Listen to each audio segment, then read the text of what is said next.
Hey, how you doing, lads? This is the Nokia Kid, and I am back with another video.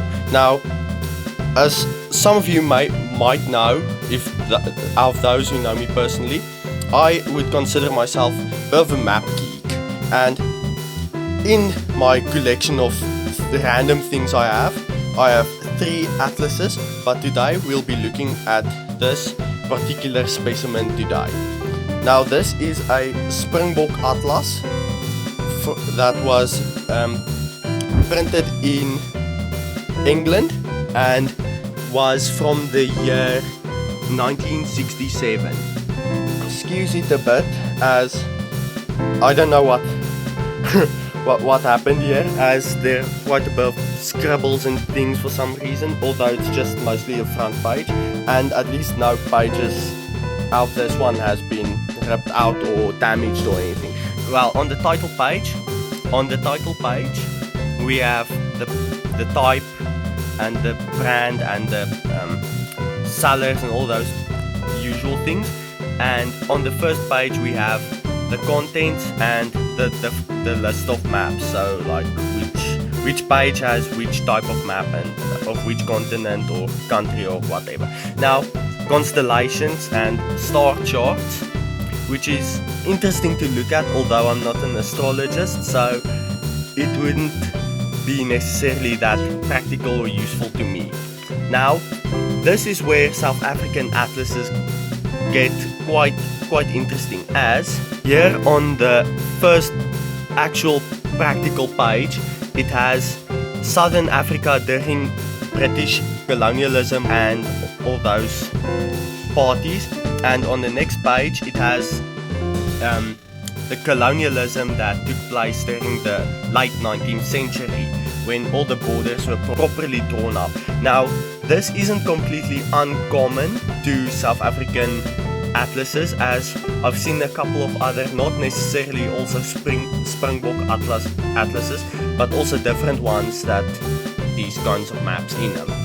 Now, you can really tell that this is from 1967.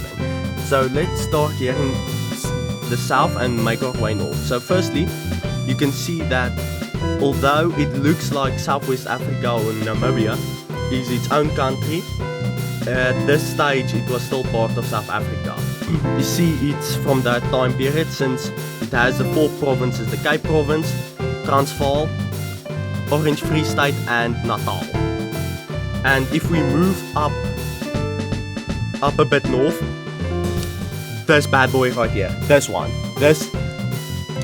legend, this is what really shows its age, as before this was Zimbabwe, this was Rhodesia, before this was Harare, this was Salisbury, and even though it says here Mozambique and Angola, they were still Portuguese colonies. And what really gives it away is, if you look down here, their capital isn't Maputo, it's Lorenzo Marquis.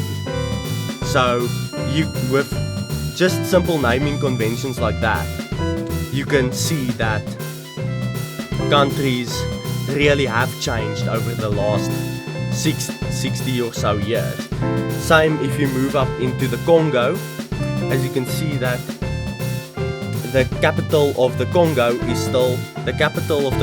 still called Leopoldville, as after this, in the late 60s and early 70s, after this atlas had been published, the country's name changed to Zaire, and the country's capital of Leopoldville changed its name to Kinshasa. But other than that, usual differences, although Ethiopia in this time period owned Eritrea, so they still had sea access. And if you actually look here where modern day Djibouti would be, it's still French Somaliland. So that's also so the thing about Africa is it has quite a lot of giveaways that really shows the age of books and atlases of the time period. Sudan is still massive at this stage, and if you look here, Spain still owns modern day Western Sahara. So it shows you that Spain still at this point had colonies, and they still owned these colonies up until 1977, when they finally gave it independence because of the death of the Spanish dictator Francisco Franco. But other than that, Africa doesn't look that different. Although there are some dead giveaways to really show its age. And now, on the next page, the next dead giveaway that really shows this atlas country of origin as well as its age is, apart from the childish scribbles, this is a quite an awkward giveaway of this atlas's age, the era it came out in, as it has a races and languages map, which is it's definitely interesting to look at it, and from a geographical standpoint, it's not incorrect. It's not necessarily wrong to have it. This also really shows the age of this particular particular brand of atlases, as I believe no modern day atlas, or any book for that matter, would have a density and distribution of white population and native, Asiatic and colored people's map mode. This really shows the difference of thoughts and ideology that took place over the last 60 years. Now, the next map in this atlas I have is a political map of Europe. Now, this also really shows the age of just the era in which this atlas was given out, being in the late 60s. As you can see, Germany is split between East and West Germany.